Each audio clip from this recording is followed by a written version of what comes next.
Drinking alcohol, smoking, and drug use are harmful to health. I've always been drawn to quiet places, the kind where the world feels like it's holding its breath. That's why I booked a weekend at a cabin in Blackthorn Hollow, a speck of a town nestled in the mountains of northern Vermont. The listing promised solitude, a chance to unplug, and I needed that. My job as a graphic designer had me tethered to screens, deadlines, and endless notifications. Blackthorn Hollow, with its lack of cell service and single-lane roads, sounded like paradise. But as I sit here now, scribbling this in the dim light of a flickering lantern, I know I was wrong. This place isn't paradise. It's something else entirely.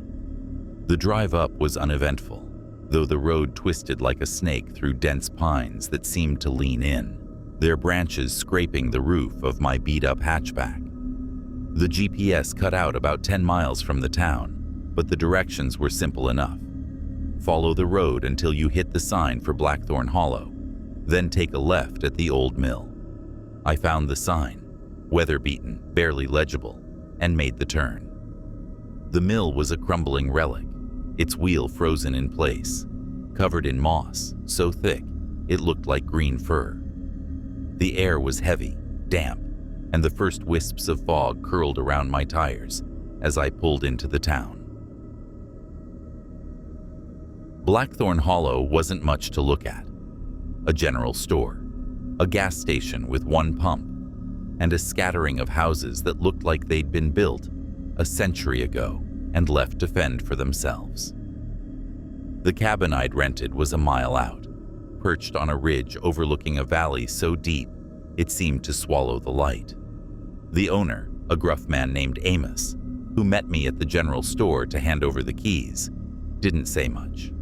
He was old, his face creased like crumpled paper, and his eyes lingered on me a little too long. "Stay on the path," he said, pointing toward the trail leading to the cabin. "Fog gets thick up there, easy to get turned around." I nodded, thinking he was just stating the obvious. Fog was common in the mountains, and I'd hiked enough to know how to stick to a trail. But there was something in his tone, a weight to his words, that made my skin prickle. I brushed it off, thanked him, and headed up the path with my backpack slung over one shoulder. The cabin was exactly what I'd hoped for. Small, rustic, with a stone fireplace and a porch that creaked under my weight. The view was obscured by the fog, which had thickened since I arrived, but I could make out the shapes of trees and the faint outline of the valley below. I unpacked, lit a fire, and settled in with a book. The silence was perfect, broken only by the crackle of logs and the occasional hoot of an owl. For the first time in months, I felt like I could breathe. That first night, I slept better than I had in years, but when I woke up, the fog was denser than ever. It pressed against the windows like a living thing, so thick I couldn't see the porch railing 5 feet away. I made coffee, figuring it would burn off by noon, and decided to take a short walk to stretch my legs. Amos's warning echoed in my head, so I stuck to the path, which wound down the ridge toward a small creek I'd seen on the map. The air was cold, the kind of damp cold that seeps into your bones, and the fog made everything feel smaller, like the world ended 10 feet in front of me. I followed the path, marked by faded orange blazes on the trees, and listened to the crunch of gravel under my boots. The creek was farther than I'd thought, and after 20 minutes, I stopped to check my map. That's when I heard it, a low, rhythmic thumping, like someone pounding a drum in the distance. I froze, straining to listen. The sound was faint, muffled by the fog, but it was steady, deliberate. Thump, thump, thump. It didn't sound natural, not like a branch falling or an animal moving through the brush. It felt intentional. I told myself it was probably a neighbor chopping wood or some machinery from the mill, though I knew the mill was long abandoned. I waited, but the sound didn't stop, and it didn't get closer or farther away. It just kept going, a heartbeat in the fog. I turned back toward the cabin, my pace quicker now. The fog seemed to thicken with every step, and the trail markers were harder to spot. I kept my eyes on the ground, following my own footprints, but the thumping followed me, always just out of reach. By the time I saw the cabin's outline, my heart was pounding, and not just from the climb. I locked the door behind me, feeling foolish, but unable to shake the unease. That night, I couldn't sleep. The thumping had stopped, but the fog hadn't lifted, and the cabin felt smaller, like the walls were closing in. I kept the fire going, the flames casting shadows that danced across the room. Around midnight, I heard something else, a soft scraping, like nails dragging across wood. It was coming from the porch. I sat up, my book falling to the floor, and listened. The scraping stopped, then started again, slow and deliberate. I grabbed the fire poker and crept to the window, but the fog was so thick I couldn't see anything beyond the glass. I told myself it was an animal, a raccoon maybe, or a branch caught in the wind.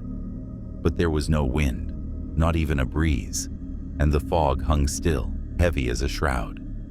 The scraping stopped after a few minutes, and I forced myself to go to bed, the poker still clutched in my hand.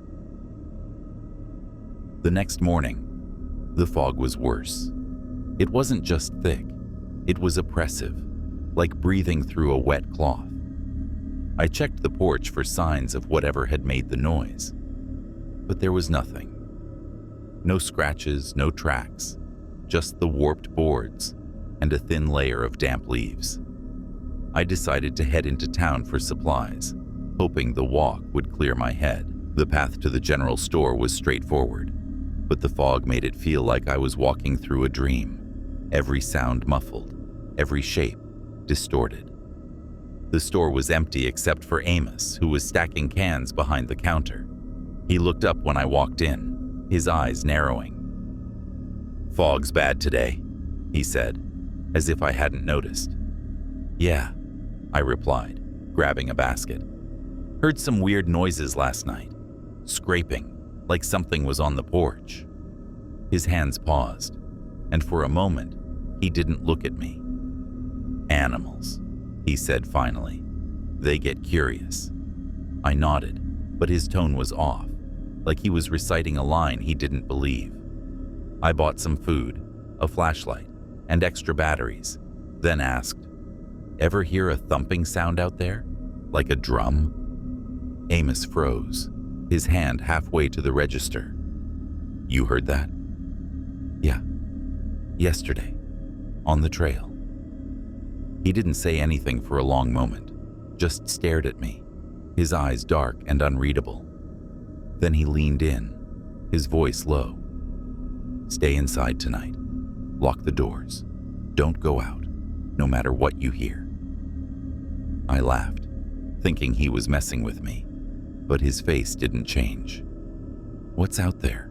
I asked, half joking. He didn't answer, just handed me my change and turned away. "Stay inside," he repeated, and that was that.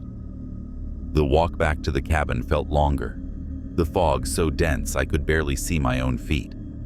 The thumping started again, closer this time, and I quickened my pace, my heart hammering. When I reached the cabin, I locked the door and checked every window, Amos's warning looping in my head. I tried to distract myself with my book, but every creak of the cabin made me jump. Every shadow seemed to move. By dusk, the fog was so thick it looked solid, like I could reach out and grab it. I built up the fire, the crackling a small comfort, and sat with the poker across my lap. That's when the scraping started again, louder this time, unmistakable. It wasn't just on the porch, it was at the walls, circling the cabin, slow and deliberate. I gripped the poker, my knuckles white, and listened as the sound moved from one side of the cabin to the other, pausing at each window before continuing. I wanted to look outside, to see what it was, but Amos's words kept me rooted to the spot. Don't go out, no matter what you hear.